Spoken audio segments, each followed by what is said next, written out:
आज कहानी सुनाएंगे आपको सुक्खा कालवा की।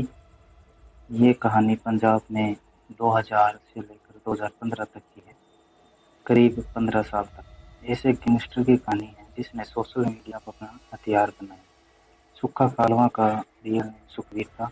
सुक्खा नाम उसको उसके चाहने वालों ने दिया था। पंजाब में लगभग लोगों की ख्वाहिश यही रहती है कि वो विदेश जाएं, तो सुक्खा कालवा के चाचा अमेरिका में रहते थे। तो सुक्खा के पिता भी यही चाहते थे कि वो फॉरेन जाएं, इसलिए वो फॉरेन जाने के लिए फॉर्म अप्लाई कर रहे थे। जब 17 साल का सुक्खा हुआ तब उसके पिता की मेहनत रंग लाई। आखिरकार उसके पिता को अमेरिका का वीज़ा मिल गया।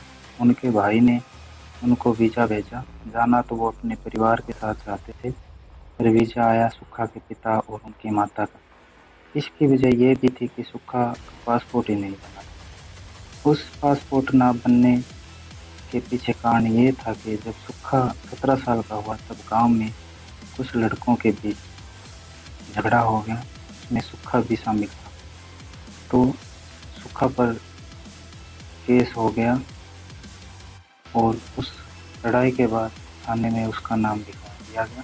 पुलिस ने सुक्खा कालवा को उठा लिया, उस पर केस लगा दिया और इस एक केस की वजह से पासपोर्ट बनने में बड़ी दिक्कत आने लगी और उसका पासपोर्ट बनने में देरी आती गई।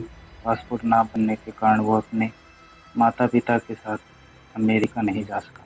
तो वो सुक्खा कालवा के माता पिता अकेले ही अमेरिका चले गए, ये सोच के कि कुछ दिनों बाद सुक्खा का पासपोर्ट बन जाएगा, तब सुक्खा को भी अमेरिका बुला ले। अब सुक्खा अपनी मौसी के यहाँ होता था। इसी दौरान सुक्खा को एक लड़की से प्यार हो जाता है। उस लड़की का खानदान सुक्खा कालवा के खानदान की हैसियत से बड़ा था। लड़की के पिता एक रिजॉर्ट के मालिक थे, तो इसलिए लड़की का खानदान हैसियत में सुक्खा कालवा से बड़ा। ये दोनों एक शादी समारोह में मिलते हैं। लड़की वाले शादी के लिए तैयार नहीं थे। आखिरकार देर सवेर सुक्खे ने लड़की को मनाकर, लड़के वाले परिवार को मनाकर शादी कर दी। 21 साल की शादी के बाद सुखे की बीवी का भी ऑस्ट्रेलिया का वीजा लग जाता है, तो वो जॉब करने के लिए ऑस्ट्रेलिया यहाँ फिर सुक्खा अकेला पड़ जाता है। आखिरकार कोई तिकड़म लगाकर सुक्खा का भी पासपोर्ट बन जाता है। पासपोर्ट बनते ही उसकी बीवी ने ऑस्ट्रेलिया का वीज़ा भेज दिया। सुक्खा भी ऑस्ट्रेलिया पहुंच गया। कुछ दिन फिर सुक्खा ऑस्ट्रेलिया रहा, क्योंकि उसका ऑस्ट्रेलिया में मन नहीं लगा, तो वो फिर वापस से इंडिया आ गया। कुछ दिन इंडिया में सही रहा, फिर गलत संगत में पड़ गया। फिर लड़ाई झगड़ा, मारपीट, लूटपाट, यही सब काम करने लगा। तो इसी दौरान उस पर एक पुलिस केस और बन गया, क्योंकि उसने एक कत्ल कर दिया था। उसका एक कत्ल में नाम आ गया था। ये सुनकर उसकी बीवी इंडिया आई। सुक्खा कालवा को समझाया, पर सुक्खा पीछे मुड़कर नहीं जाना चाहता था। अनबन में फिर उन्होंने डिवोर्स की फाइल लगा दी और उसकी बीवी ने डिवोर्स ले लिया और वापस ऑस्ट्रेलिया चली गई। फिर सुक्खा एक उन्हीं के पास के गांव में प्रधान यानी कि सरपंच का कत्ल कर देता है। तब सुक्खा का नाम सुर्खियों में आता है। सुक्खा को जेल होती है। फिर जेल में वो सोशल मीडिया पर अपना अकाउंट बनाता है, उस पर जेल की वीडियो तस्वीर डालता है और देखते ही देखते सुक्खा पंजाब का नंबर 1 गैंगस्टर बन जाता है और सोशल मीडिया पर उसके लाखों फॉलोवर हो जाते हैं। इसी दौरान वो जेल से भाग जाता है। भागकर वो राजस्थान, मध्य प्रदेश, पश्चिम बंगाल पहुंचता है। इसी दौरान उसकी मुलाकात यामीन से होती है, जो यूपी का ही रहने वाला था और यूपी का ही एक गैंगस्टर। दोनों में दोस्ती होती है और साथ मिलकर लूटपाट करते हैं। एक जोहरी के यहाँ हाथ साफ करते हैं और बहुत सारा सोना लूटते हैं। लूटकर जब ये दोनों आपस में अपना अपना हिस्सा बांटते हैं तो दोनों में सोने को लेकर आपस में झगड़ा हो जाता है। क्योंकि सुक्खा यामीन के इलाके में था, यामीन के लोग सुक्खा पर हमला कर देते हैं, क्योंकि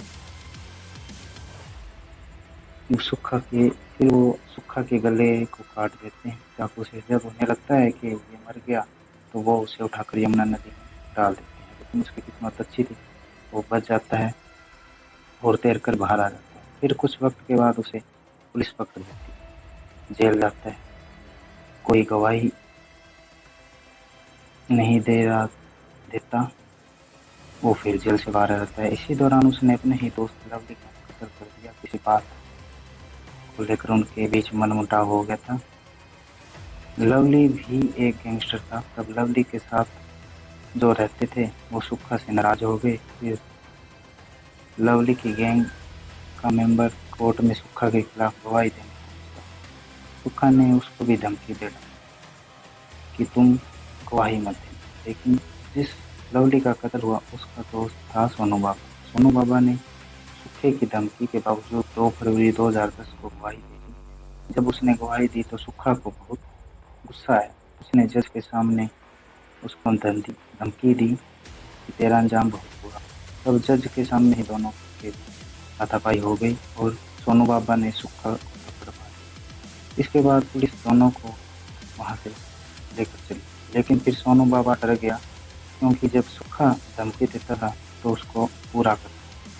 फिर सोशल मीडिया पर धमकियों का सिलसिला जारी था। फिर सोनू बाबा को लगा कि जिस दिन सुक्खा जेल से बाहर आएगा उसको मार देगा। तब सोनू बाबा ने सोचा कि अब सुक्खा को ही मार दिया जाए तो शायद मेरी जान बचे। इसी के बाद उसने प्लान बनाना स्टार्ट किया। इसके बाद उसने हाथ मिलाया विक्की गोंडर, जो पंजाब का ही एक गैंगस्टर था। वो भी सुक्खा का एंटी गैंग का था। इसके बाद प्लानिंग की गई। इसी दौरान 21 जनवरी 2015 का दिन आया। इसी दिन लवली के कत्ल में सुक्खा की पेशी थी नागभग की कोर्ट में। इसी दिन 6 पुलिस की टीम के साथ सुक्खा को जेल से निकालकर कोर्ट ले जा रहे थे। इससे पहले जब भी सुक्खा कोर्ट में पेशी के लिए जाता, उसके दोस्त उसकी निगरानी करते थे। पर वो कहते हैं ना कि जो लिखा होता है वही होता है। 21 जनवरी को सुक्खा के गैंग के किसी मेंबर के यहाँ फंक्शन था, तो सारे दोस्त वहाँ थे।